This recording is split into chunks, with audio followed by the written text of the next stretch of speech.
அங்கே சிரிப்பவர்கள் சிரிக்கட்டும், அது ஆணவச் சிரிப்பு.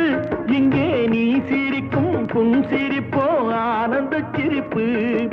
நல்ல தீர்ப்பை உலகம் சொல்லும் நாள் வரும்போது அன்று சிரிப்பது யார், அழுவது யார் தெரியும் அப்போது. அங்கே சிரிப்பவர்கள் சிரிக்கட்டும், அது ஆணவச் சிரிப்பு, ஆணவச் சிரிப்பு.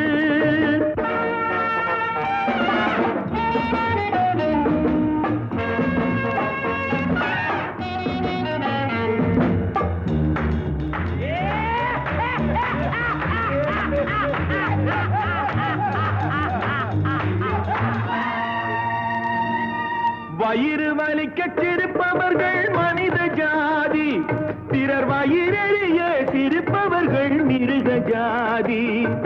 மனிதன் என்ற போர்வையில்